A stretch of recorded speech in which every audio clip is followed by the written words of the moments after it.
In Uvalde Mom, we follow single mother and farm worker Angeli Rose Gomez, who in May 2022 ran into her son's primary school during a school shooting and ran into this classroom and brought her sons to safety.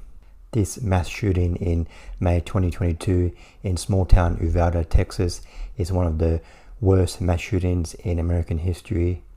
This documentary follows Angeli as she became a bit of a minor celebrity around the world because of the footage that was released of her rescuing her sons from the school, and also it follows the aftermath of this shooting, how the police didn't really do much during the shooting and the investigation that followed, and also the way the police were harassing Angeli because she was very outspoken and using her past against her to intimidate her against speaking out. Uvalde Mom is directed by Yancy Prado, and she has previously directed Made in America and The Unafraid. Uvalde Mom is a very engaging documentary. The film jumps straight into the action. It starts off with Angeli recounting what happened on that day.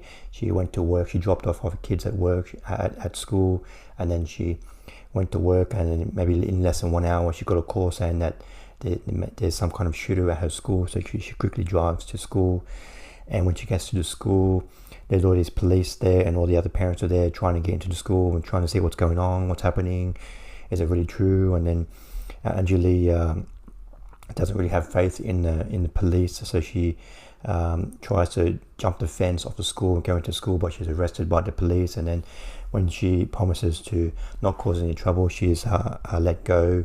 And then when she's let go, she manages to jump the fence again and get into the school, and she goes into because both boys are in separate classrooms, and she goes into each of the classrooms and brings them out one by one, and we see like mobile phone footage of her running out from school one by one with her two sons.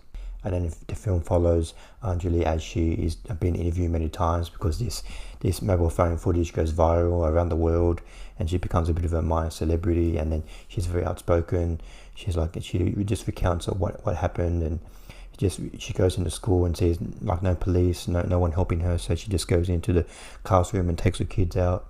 But Angeli, she has a bit of a criminal history, and she got mixed up with the wrong man. The father of her sons was a domestic violence abuser, and in an act of self-defense, she had to protect her sons, and she got a criminal record because of this. And then the police, after the aftermath of the shooting, are using her criminal past against her to discredit her and to harass her and to stop her from speaking out about what happened during the mass shooting at her son's schools.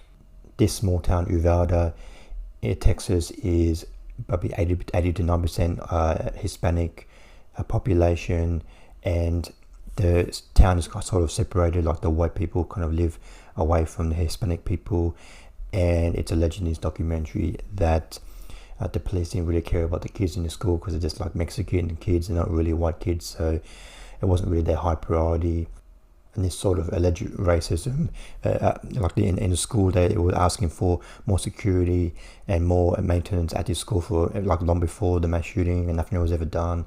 And then finally, after the aftermath of the mass shooting, this school was closed down, and then most of the kids had to go to a new school. And in the new schools that were open, they were not given enough security. So on the 1 year anniversary of the shooting, there were people like calling fake or threats, and then the security just wasn't good enough. The parents had to go to the school and pick up their kids because the police person just wasn't enough. Just the fences and the security around the school just wasn't enough. And then finally, in this documentary, about halfway through the film, we finally get to see video footage of what happened like we see cameras in the school of what happened the day of the shooting. We see the police standing quite far away from the classroom, because I think the shooter was trapped, or the students were trapped with the shooter in one room for more than 1 hour, and the police were outside, maybe quite a bit of distance away, just waiting and waiting for more than 1 hour, just waiting, not doing anything. And this footage was led to an investigation that finally last year that they held the police accountable, like the strategic actions weren't taken properly, and some of the people involved with the lead of this strategy were lost their jobs. So while I found this film quite engaging and heartbreaking at times, I did find it just a little bit repetitive in that it focuses on three themes and topics, and that is the lack of the police doing their right job during a shooting.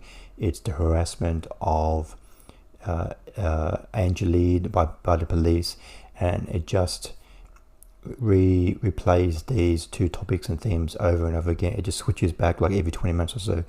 It just switches back over and over again. There's not a lot of meat to this topic and documentary, but that's just a small complaint. I still definitely recommend checking out this documentary. Uvalde Mom is a very important topic, and I think will be used a lot in the future to prevent further mass shootings in the United States and other countries.